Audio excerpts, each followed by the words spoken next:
ಸಮುದಾಯದಲ್ಲೆಲ್ಲ ಎತ್ಕೊಂಡ್ರೆ ಒಂದೇ ಒಂದು ಉದಾಹರಣೆ, ನೀವು ಅಂಬೇಡ್ಕರ್ ಭವನ ಈಗೇನು ನಾವು ಶಂಕುಸ್ಥಾಪನೆಯನ್ನು ಮಾಡಿದ್ದಿಲ್ಲ, ಈ ಅಂಬೇಡ್ಕರ್ ಭವನ ಸ್ಥಳದಲ್ಲಿ ಮುಸ್ಲಿಂ ಅವ್ರನ್ನೆಲ್ಲ ಕರೆದು ಟಿಪ್ಪು ಭವನ ಮಾಡ್ತೀನಿ, ನೀವೊಂದು ಅರ್ಜಿ ಕೊಡ್ರಿ, ಆಮೇಲೆ ಕುರುಬರನ್ನ ಕರೆದು ಕನಕ ಭವನ ಮಾಡ್ತೀವಿ, ಒಕ್ಕಲಿಗರನ್ನ ಕರೆದು ಕೆಂಪೇಗೌಡ ಭವನ ಮಾಡ್ತೀವಿ.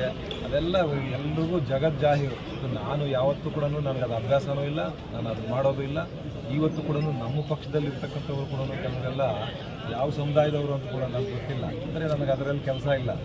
ಕ್ಷೇತ್ರದಲ್ಲಿ ಏನು ಕೆಲಸ ಮಾಡ್ತೀವಿ ಅಷ್ಟೇ ಮಾಡ್ಕೊಂಡು ಹೋಗ್ತೀವಿ. ಎಲ್ಲ ಅವರಿಗೆ ಸೇರಿ ಅವ್ರು ಮಾಡ್ತಕ್ಕಂಥದ್ದು. ಹಾಗಾಗಿ ಅದಕ್ಕೇನು ಹೆಚ್ಚು ಮಹತ್ವ ಕೊಡಬೇಕಾಗಿಲ್ಲ. ಈಗಲೂ ಕೂಡ ಅದನ್ನೆಲ್ಲ ಮಾಡ್ತಾ ಇರ್ತಕ್ಕಂಥದ್ದು ಅವರೇ ಮಹನೀಯರು. ಒಂದು ಉದಾಹರಣೆ ತೋರಿಸ್ಬೇಕಲ್ಲ, ನಾವು ಇಲ್ಲಿ ನಾನೇ ಹೇಳ್ತಾ ಇದ್ದೀನಲ್ಲ, 500 ಅಲ್ಲ, 1000 ಅಲ್ಲ, 5,000 ಕೋಟಿ ತಂದು ಅಭಿವೃದ್ಧಿ ಮಾಡಿ ನಮ್ದು ಯಾರ್ದು ತಕರಾರಿಲ್ಲ.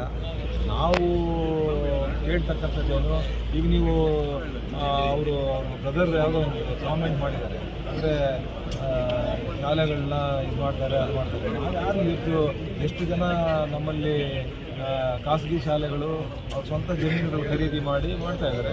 ನೀವು ಖರೀದಿ ಮಾಡಿರೋದಲ್ಲ, ನೀವು ಸರ್ಕಾರಿ ತೋಪಲ್ಲಿ ನೀವು ಮಾಡ್ತಾ ಇರೋದು ಪ್ರಶ್ನೆ ಮಾಡ್ತಾ ಇದ್ದೀವಿ.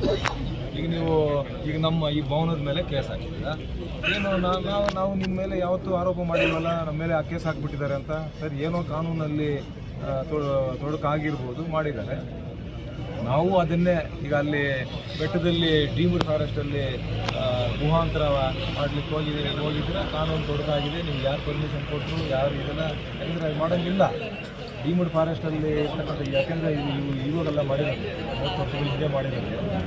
ಅದನ್ನು ಪ್ರಶ್ನೆ ಮಾಡ್ತಾ ಇದ್ದೀವಿ. ನಿಮ್ಮ ಅಭಿವೃದ್ಧಿಗಳಿಗೆ ನಾವೆಲ್ಲರೂ ಕೂಡ ಯಾವತ್ತೂ ಕೂಡ ಅದ್ರ ಬಗ್ಗೆ ನಾವು ಮಾತಾಡಿಲ್ಲ. ಇವತ್ತು ನೀವು ಆ ಒಂದು DCC ಬ್ಯಾಂಕನ್ನು ಯುವ ಸಬಲೀಕರಣಕ್ಕೆ ನೀವು ತಗೊಂಡಿದ್ದೀರಿ, 2,82,82,00,000. ಇದ್ರ ಹಿಂದೆ ಹುನ್ನಾರ ಇರ್ಬೋದು, ಇದ್ರ ಮುಂದೆ ಏನು ಮಾಡ್ತಾರೋ ಅನ್ನುವಂಥ ಆತಂಕ ನಮಗಿದೆ ಅಷ್ಟೇ. ಅದು ಬಿಟ್ಟರೆ ಬೇರೆ ಏನೂ ಇಲ್ಲ. ಆಗಲಿಲ್ಲ ಎಲ್ಲ ಈಗ ಅವರೇ ಹೇಳಿದಾರಲ್ಲಪ್ಪ, ಅವರೇ ಹೇಳಿದರೆ 2001ರಲ್ಲೋ 2ರಲ್ಲೋ ಈ ಟೀಚರ್ಸ್ಗೆಲ್ಲ ಸೇಲ್ರೀಡ್ ಮಾಡಿದ್ದಾರೆ. ಅವರೇ ಹೇಳಿದಾರಲ್ಲ ತಪ್ಪಾಗ್ಬಿಟ್ಟಿದೆ, ಆಲ್ಟರ್ನೇಟ್ ನಾವು ಬದಲಿ ಬೇರೆ ಜಮೀನು ಕೊಡ್ತೀವಿ ಅಂತೆಲ್ಲ ಕೇಳಿದ್ದಾರೆ. ಎಲ್ಲ ಆಗಿದೆಯಲ್ಲ, ಇನ್ನೇನು ತಪ್ಪು, ಇನ್ನೇನು ಬೇಕಾಗಿದೆ ಹೇಳೋ? ಎಲ್ಲ ತಪ್ಪುಗಳು ಮಾಡಿರ್ತಕ್ಕಂಥದ್ದು. ಈಗ ನಾವು ಬೇರೆಯವ್ರ ಬಗ್ಗೆ ಯಾಕೆ ಮಾತಾಡ್ತಾ ಇಲ್ಲ, ಯಾಕೆ ಇವ್ರ ಬಗ್ಗೆ ಮಾತಾಡ್ತೀವಿ? ಎಲ್ಲ ಅನೇಕ ತಪ್ಪುಗಳಿದೆ. ಆಯಿತು, ಯಾವತ್ತೋ ಒಂದು ದಿವಸ ಸಿಗುತ್ತೆ, ನ್ಯಾಯ ಸಿಗುತ್ತೆ.